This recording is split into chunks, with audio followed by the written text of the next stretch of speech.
Nouveau carnet de marque sur les éco-business avec notre ami Pierre-Louis Després, cofondateur de Chaos Consulting. Bonjour Pierre-Louis. Bonjour Arnaud. Nous vous retrouvons pour une nouvelle analyse d'une stratégie de marque et l'une des marques les plus connues de cette planète et qui a à nouveau fait l'actualité en cette rentrée, Apple, avec l'annonce récente de deux nouveautés, deux nouveaux smartphones, le 5S, encore plus haut en gamme que les précédents, smartphones de la marque à la pomme, le 5C, alors positionné un peu plus bas en gamme mais surtout diversifié en termes de couleurs. En termes de stratégie de marque, que veut faire Apple ? Et il y a un troisième élément qu'il faut ajouter, un troisième fait qui n'est pas qui est moins, je dirais, en vitrine. C'est quoi? C'est le recrutement au mois de juillet, je crois, de Paul Denève, qui est l'ancien PDG d'Yves Saint Laurent. Et donc pour moi, quand j'accole, je dirais, ces trois éléments avec les lancements que vous venez de rappeler et cette nouvelle arrivée, je fais une interprétation. On est en train de swatchiser Apple.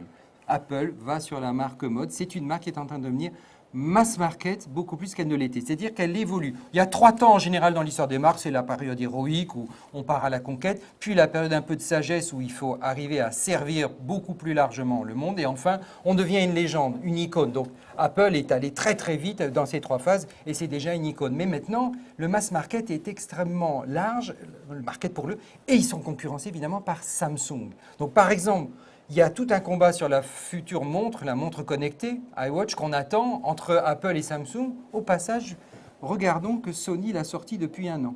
Mais personne n'en parle. Même parce qu'il n'a pas reçu, effectivement, dans la lutte entre les deux géants, effectivement. Qu'est-ce qui s'est passé? Sony était une marque à la façon d'Apple dans les années 80. Une énorme survaleur, en gros 20%.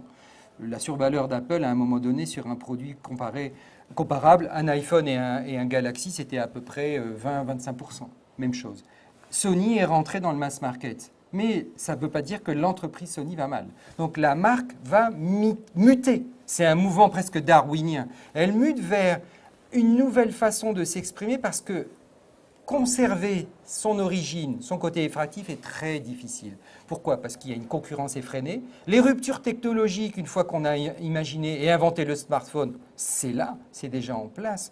Donc refaire en permanence autant de ruptures que le fut l'iPhone, que le fut l'iPod en son temps, puis l'iPad, etc., évidemment, est très compliqué. Donc les mutations qu'on est en train de voir, c'est quoi? C'est les couleurs, donc c'est du fashion, donc c'est du plus large, et c'est le low cost aussi, c'est-à-dire aller chercher de nouveaux clients, une accessibilité. Mais un low cost relatif, puisqu'on reste tout de même sur des gammes de prix aux alentours de $500, je crois, pour le fameux 5C. On est sur du $800, 800 ou $900 pour le 5S. Donc on a du mal peut-être à voir le positionnement en gamme de cette nouvelle marque Apple devenue marque fashion. Pour moi, c'est assez simple, c'est aller chercher des nouveaux clients. C'est une conquête toute bête, j'allais dire. C'est du commerce qui est derrière. On peut l'interpréter sur plein d'aspects, mais qu'est-ce qu'on voit? C'est qu'on est en train d'aller moissonner plus large qu'on ne le faisait peut-être sur les 20 dernières années. Donc effectivement, qu'est-ce qui va se passer? La marque va perdre un peu de son aura. Donc on voit d'ailleurs que l'action subit un peu des baisses, que l'attractivité est un peu en recul, et sans aucun doute. Mais c'est le cas de très nombreuses marques. Je parlais de la marque Sony, ce fut le cas. Vous prenez des marques dans d'autres univers, par exemple Pierre Cardin, qui était une griffe dans les années 70. L'entreprise Pierre Cardin se porte mieux aujourd'hui qu'elle ne se portait dans les années 70. En revanche, elle a perdu de son attractivité en termes de créativité, de mode, etc. Comme Swatch. Si on prend Swatch au début des années 80, c'était furieux d'en avoir. C'était le champion de l'innovation de l'époque. Oui, et à l'époque, il y avait, je ne sais plus, 50, 60 brevets dans la Swatch d'origine. 10 ans après, c'est des séries soi-disant limitées sur je ne sais trop combien d'événements par an, des couleurs, le modèle pour les JO, le modèle pour je ne sais pas quel événement, un élargissement de gamme. Aujourd'hui, l'entreprise est devenue beaucoup plus puissante qu'elle n'était, mais a perdu en désirabilité. C'est-à-dire que la phase un peu pionnière avec la grande conquête des produits formidables est passée. En revanche, qu'est-ce qui s'est passé? La marque s'est installée, elle est un peu embourgeoisée, on pourrait dire. Néanmoins, elle a conservé une autre forme de puissance. C'est un peu une loi dans l'économie des marques, ces grandes phases. Moins désirable, mais plus rentable. Voilà, il faut juste bien piloter, effectivement, Oui.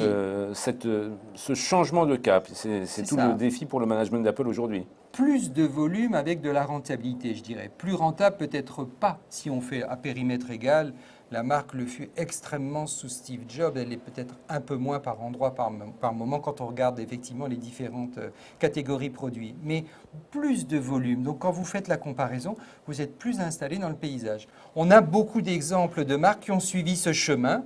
Et je vois que les choix, notamment de management, parce que ce sont des hommes qui prennent des décisions, ce n'est pas les machines. Les choix de management avec Steve Deneve, notamment, qui est sur des projets qu'on ne connaît pas. Il est rattaché directement à Tim Cook. On peut imaginer qu'il n'est pas venu par hasard. Il avait fait un petit passage chez Apple il y a très longtemps, puis après il est resté dans la mode. Enfin, on peut imaginer qu'il n'est pas là pour faire de la technologie pure. Merci beaucoup Pierre-Louis pour cet éclairage, encore une fois sur l'un des événements marketing de cette rentrée. À très bientôt pour un nouveau carnet de marque sur les éco-business. Merci à vous.